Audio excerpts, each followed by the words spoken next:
BA प्रथम वर्ष के प्रिय विद्यार्थियों, ऑनलाइन क्लासेस में आपका पुनः स्वागत।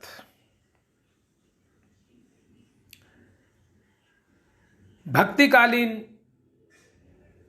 निर्गुण पंथ के प्रेमाश्रयी शाखा के सूफी संत मलिक मोहम्मद जायसी के बारे में हमने आपको कल विस्तार से पढ़ाया था। उनका कृतित्व, व्यक्तित्व का हमने आपके सम्मुख विवरण प्रस्तुत किया। उनकी समस्त विशेषताएं, काव्यगत विशेषताएं हमने आपको बताई। हम समझते हैं कि आपको समझ में आया होगा, आपने पढ़ा होगा, लिखा होगा। 2-3 बच्चों के फ़ोन आए, बाकी अन्य किसी ने हमको कोई नहीं बताया कि भाई आपको कैसा लगा ये लेसन। उनका प्रकृति सौंदर्य, श्रृंगार चित्रण, विरह वर्णन,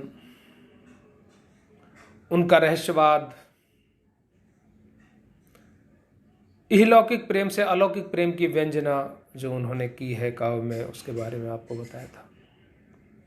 इश्क मिजाजी से इश्क हकीकी की ओर हो जाते हैं, मसनवी शैली में वर्णन करते हैं। शरीयत, तरीकत, मारिफत उनका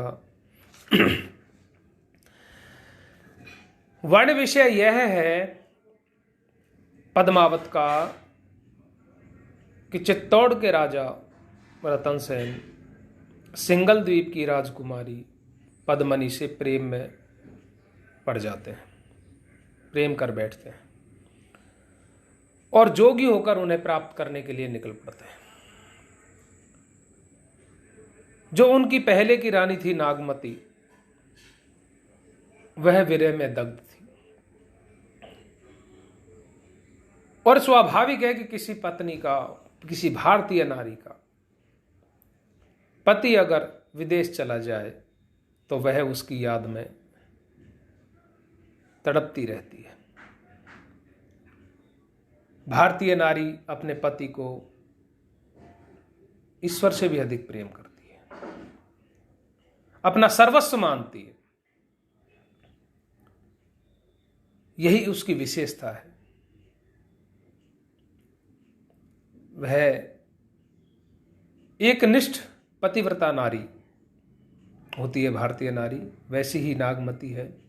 अपने पति के अलावा वो किसी से प्रेम नहीं करती, कहीं अपना मन नहीं बटाती। तो इसलिए जब पति नहीं रहता तो उनका मन भी नहीं लगता, उनका जीवन नीरस हो जाता है, तो वो विरह में दग्ध हो जाती है, उन्हें प्राप्त करने की कोशिश करती है। रानी के जो विरह की आग अंदर से निकल रही थी, विरह की ज्वाला जो अंदर से निकल रही थी, उस विरहाग्नि के कारण वहां दूर पेड़ पर एक तोता बैठा हुआ था, एक पंछी बैठा हुआ था, उसके पंख जलने लगे। विरहातिशयोक्ति वर्णन कह सकते हैं इसको, कि विरह की अतिशयोक्तिपूर्ण वर्णन है। ऐसा पद्मावत में बहुत जगह मिलता है।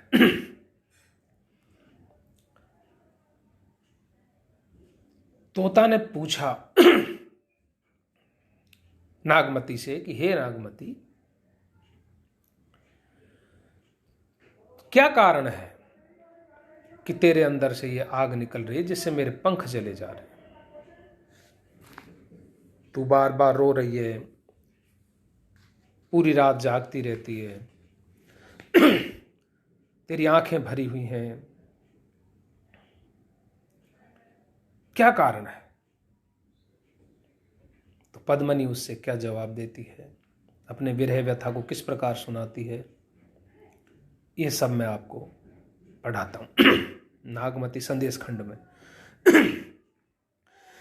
फिर रोए कोई नहीं डोला, दोहा चौपाई छंद में पद्मावत लिखा गया है, जिसे कड़वकबद्ध छंद कहा है। फिर रोए रो कोई नहीं डोला, आधी रात विहंगम बोला, तू फिर दाहे सब पाखी, कहीं दुख रेने न लावस आंखी। बार बार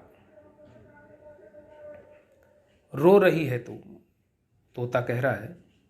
आधी रात को जो विहंगम बैठा हुआ था पक्षी, वो बोला कि तू बार बार क्यों रो रही है। तेरे रोने से कोई यहां पर किसी को कोई फर्क नहीं पड़ रहा। तू बार बार, तेरे अंदर से रोने के कारण सांस जो तेरी है वो भी अग्नि उगल रही है, उसके कारण मेरे सब पंख जले जा रहे हैं। कहीं दुख रैन न लावस आँखी, तू फिर दाहे सब पाखी, कहीं दुख रैन न लावस आँखी। तुझे क्या दुख है जो पूरी रात्रि में तू आंख भी नहीं लगा पा रही, अर्थात सो नहीं रही है। नागमती कारण के रो, हे नागमती किस कारण तू रो रही है।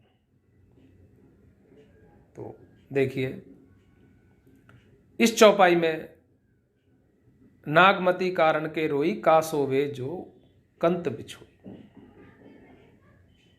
दोनों का ही वर्णन है। सुआ भी बोल रहा है कि क्या कारण है तू जो रात भर नहीं सोती है, रोती रहती है, और तुरंत उसका उत्तर मिलता है कि सोना क्या जब कंत ही नहीं है, पति ही नहीं है, मेरा पति नहीं है यहाँ, तो मैं वो बिछुड़ गया है, इसलिए मैं कैसे सो सकती हूँ।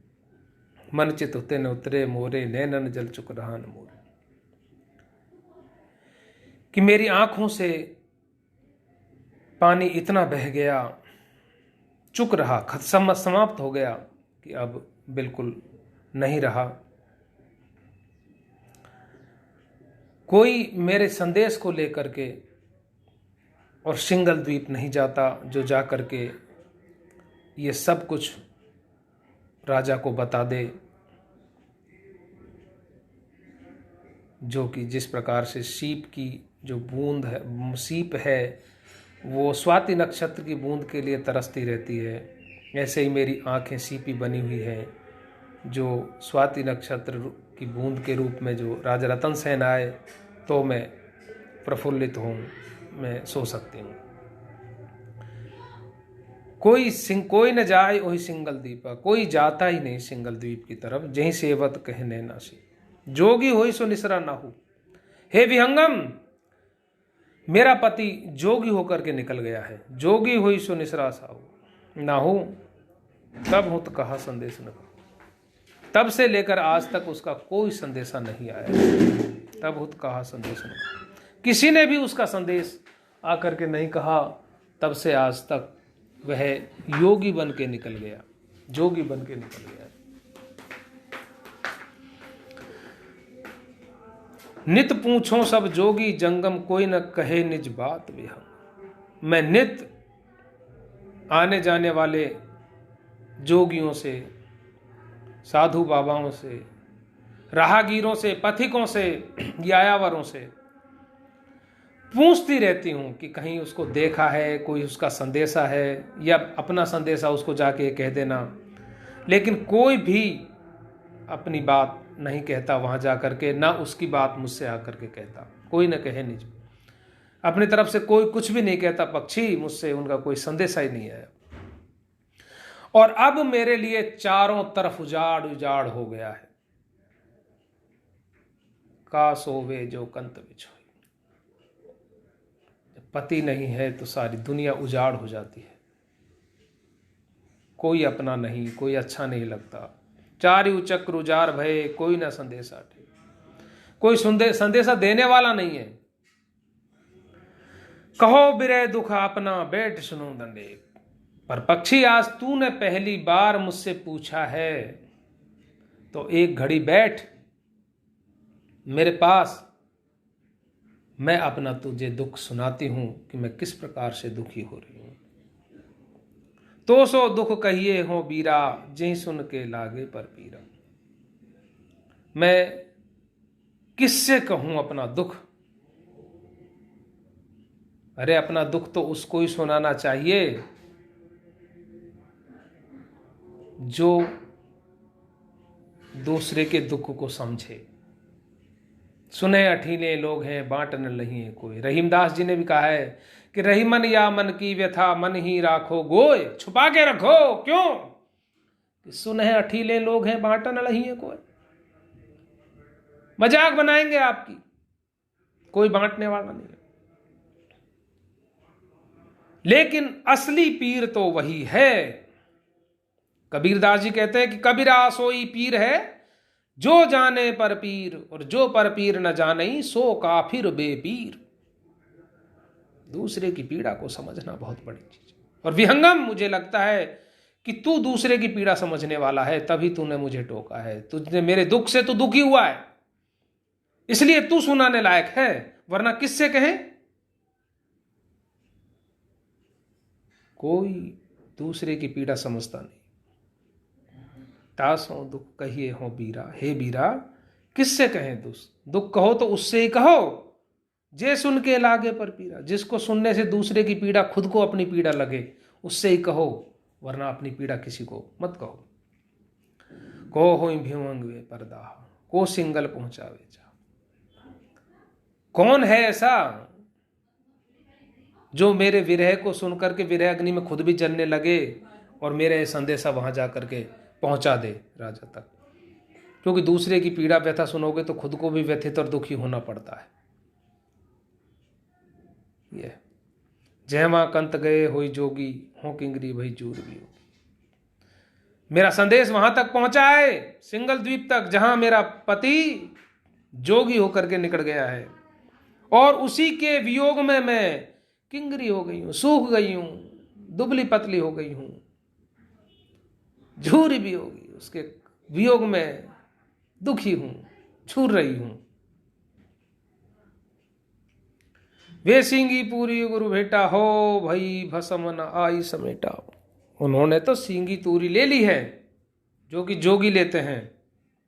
उनकी गुरु से भेंट हो गई है, तो वो तो हो गए साधु, और मैं उनके विरह में भस्म हो गई हूं, जल के राख हो गई हूं। अब वो उसको कोई संदेशा दे जा करके, तो कम से कम मेरी आग में से जली हुई भस्म को तो वो समेट लें। ये काम तो वो कर सकते हैं। कथा जो कहे ओ आई ओह केरी, पांवरी हो जन्म भर चेरी। देखिए, मैं तेरी दासी हो जाऊंगी विहंगम, अगर मेरी ये कथा तू जाकर के वहां सुना दे तो पूरी जन्म भर तक तेरी चेली हो जाऊंगी, तेरी किंगरी बन करके रहूंगी, पांवरी बनकर रहूंगी, चरणों की दासी बनकर रहूंगी, तेरी चेली रहूंगी। कथा जो कहे आए वही कोई, मेरी ये कथा जो वहां जाकर के सुना दे कोई, तो मैं उसकी जन्म भर चेली बन जाऊं, उसकी दासी बन जाऊं। ओह के गुण सुमरत भई माला, अबहु न बहुरा उड़गा छल। उसके गुण समरते समरते स्वयं माला बन गई हूं। जैसे माला को सुमरनी से राम राम भजता है कोई, तो वो राम, तो इस तरीके से उसी का कर करके मैं खुद ही माला बन गई हूं, सूख करके। मेरी उंगलियों में छाले पड़ गए हैं उसके गुण सुमरते सुमरते। लेकिन विरह बहुत भारी है, खप्पर का हृदय है उसका, पवन आधार रहे जो जिया, और पवन के आधार पर ही जी रही हूं। ये सांस चल रही है बस, बाकी कुछ नहीं है। क्यों कि हाड़ भये सब किंगरी, हड्डियां सूख गई हैं, नशे भई सब तांत। तांत वो होता है ना जो जिसमें वीणा में जो बजता है तार, ऐसी तार बन गई हैं नसें सूख करके। रोम रोम ते धुन उठे कहो बिता गए। मेरे रोम रोम से धुआं उठ रहा है विरह का, बता मैं विरह किया कैसे कहूं तुझसे।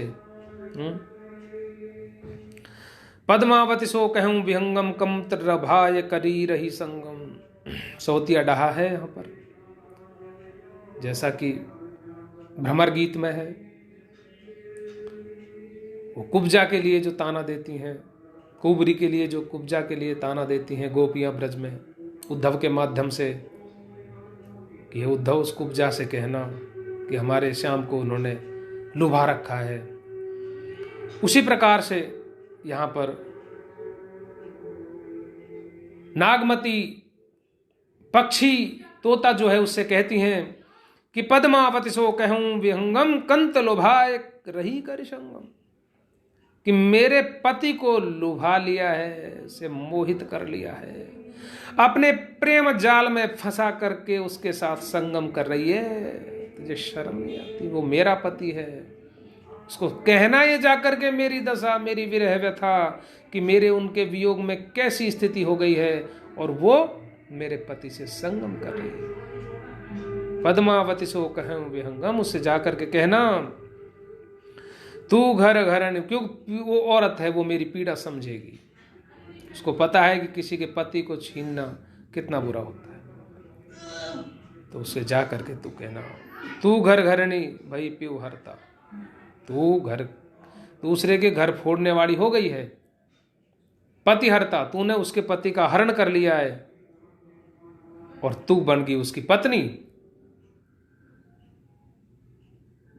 तो उसकी घर नहीं बन गई। मोहितन दीने से जप उबरता, और मुझे जप दे दिया, जोग दे दिया कि मैं व्रत करती रहूं, तप करती रहूं, तप में जलती रहूं, विराग्नि में जलती रहूं, और तू उसका घरवासा कर रही है।